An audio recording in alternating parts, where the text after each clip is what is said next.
എല്ലാവർക്കും നമസ്കാരം. അപ്പോൾ ഇന്ന് ഞാൻ വന്നേക്കുന്നത് വളരെ ഈസി ആയിട്ട് തയ്യാറാക്കാൻ പറ്റിയ ഒരു തക്കാളി കറിയുമായിട്ടാണ്.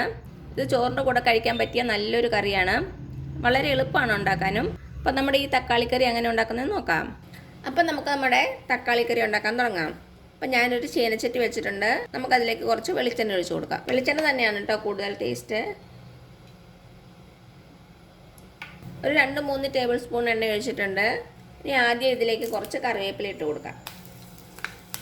ഇനി ഇതിലേക്ക് ഒരു വലിയ സവാള ഇങ്ങനെ ചെറുതായിട്ട് കട്ട് ചെയ്തേക്കുവാണ്, അതിട്ട് കൊടുക്കാം.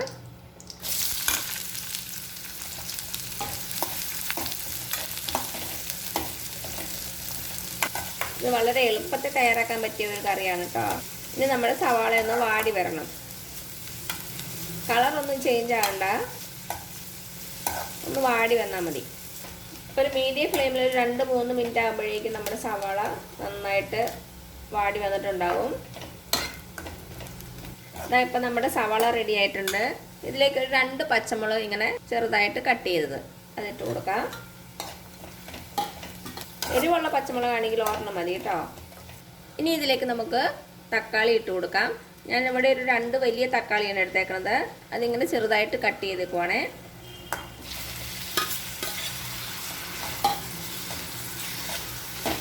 ഇത് നമ്മുടെ തക്കാളിയും ഉള്ളിയും എല്ലാം കൂടി നന്നായിട്ടൊന്ന് വഴന്ന് വരണം. നമ്മുടെ തക്കാളി ഒന്ന് വെന്തുടയണം, അതാണ് പരുവം. അപ്പോൾ അതുവരെ ഒന്ന് വെയിറ്റ് ചെയ്യാം. ഇടയ്ക്കിടയ്ക്കൊന്ന് ഇളക്കി കൊടുക്കണേ. നല്ല പഴുത്ത തക്കാളി ആണെങ്കിൽ പെട്ടെന്ന് അങ്ങ് വഴന്ന് കിട്ടും കേട്ടോ. ഇപ്പം എന്താ നമ്മുടെ തക്കാളിയും ഉള്ളിയെല്ലാം കൂടി നന്നായിട്ട് വഴന്ന് വന്നിട്ടുണ്ട്. തക്കാളി ഒന്ന് വെന്തുടഞ്ഞിട്ടുണ്ട്. അപ്പോൾ ഇത്രയും മതിയാകും. ഇനി നമുക്ക് പൊടികളൊക്കെ ചേർത്ത് കൊടുക്കാം. വളരെ കുറച്ച് പൊടികൾ മാത്രമേ ഉള്ളൂ. കുറച്ച് മല്ലിപ്പൊടിയും കുറച്ച് മുളക് പൊടിയും കുറച്ച് മഞ്ഞൾപ്പൊടി. നമുക്ക് 1 ടീസ്പൂൺ മുളക് പൊടി ഇട്ട് കൊടുക്കാം. ഇത് കാശ്മീരി ചില്ലി പൗഡറാണ് കേട്ടോ. അത് കാരണം ഒത്തിരി എരിവ് ഉണ്ടാവില്ല. അപ്പോൾ നിങ്ങൾക്ക് നോർമൽ ചില്ലി ആണെങ്കിൽ എരിവിനനുസരിച്ചിട്ടാണേ. നമ്മൾ ഓൾറെഡി പച്ചമുളക് ചേർത്തിട്ടുണ്ട്, അതിൻ്റെ എരിവുണ്ടാവും. പിന്നെ വേണ്ടത് 1 ടീസ്പൂൺ മല്ലിപ്പൊടി, പിന്നെ ഒരു 1/4 ടീസ്പൂൺ മഞ്ഞൾപ്പൊടി. ഇപ്പോൾ ഞാൻ തീ സിമ്മിലാണ് വെച്ചേക്കണത്. ഇത് നമ്മുടെ പൊടികളുടെ പച്ചമണം മാറുന്ന വരെ ഒന്ന് ഇളക്കി കൊടുക്കാം. ഒരു 2-3 മിനിറ്റ് ഒന്ന് വഴറ്റി കൊടുക്കണേ. അപ്പോൾ എന്താ ഒരു 2-3 മിനിറ്റ് ആയിട്ടുണ്ട്. നമ്മുടെ പൊടികളുടെ പച്ചമണമൊക്കെ മാറിയിട്ടുണ്ട്. ഇനി ഇതിലേക്ക് നമുക്ക് തേങ്ങാപ്പാൽ ഒഴിച്ച് കൊടുക്കാം. ഞാനിവിടെ ഒരു 2 കപ്പ് തേങ്ങാപ്പാലാണ് എടുത്തേക്കണത്. ഇത് ഒത്തിരി തിക്കായിട്ടുള്ളതല്ല കേട്ടോ, കുറച്ച് തിന്നായിട്ടുള്ളതാണ്. ഞാൻ 1-ാം പാലും 2-ാം പാലും എടുത്തിട്ടുണ്ട്. ഒരു അരമുറി തേങ്ങ ഫുള്ളായിട്ട് എടുത്തിട്ടില്ല.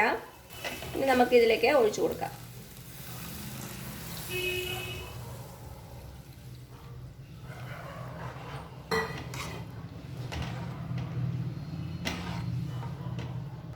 നന്നായിട്ടൊന്ന് മിക്സ് ചെയ്ത് കൊടുക്കുക. നമ്മുടെ കറിക്ക് ആവശ്യമായിട്ടുള്ള ഉപ്പും കൂടെ ചേർത്ത് കൊടുക്കാം.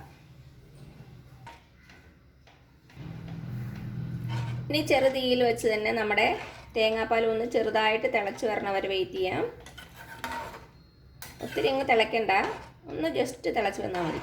ഇതാ നമ്മുടെ കറി ചെറുതായിട്ടൊന്ന് തിളച്ച് വരാൻ തുടങ്ങിയിട്ടുണ്ട്. ഇത്രയും മതിയാകും. നമുക്കിനി തീ ഓഫ് ചെയ്യാം. ഇനി നമ്മുടെ കറിയിലേക്കൊന്ന് വറുത്തിടണം. ഞാൻ വേറെ ഒരു ചീനച്ചട്ടി വെച്ചിട്ടുണ്ട്, അതിലേക്ക് കുറച്ച് വെളിച്ചെണ്ണ ഒഴിച്ച് കൊടുക്കാം.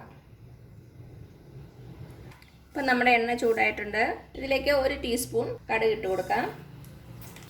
പിന്നെ 2 വറ്റൽമുളക്, കുറച്ച് കറിവേപ്പില. തീ ഓഫ് ചെയ്യുക. നമ്മുടെ കറിയിലേക്ക് ഇത് ഒഴിച്ചു കൊടുക്കാം.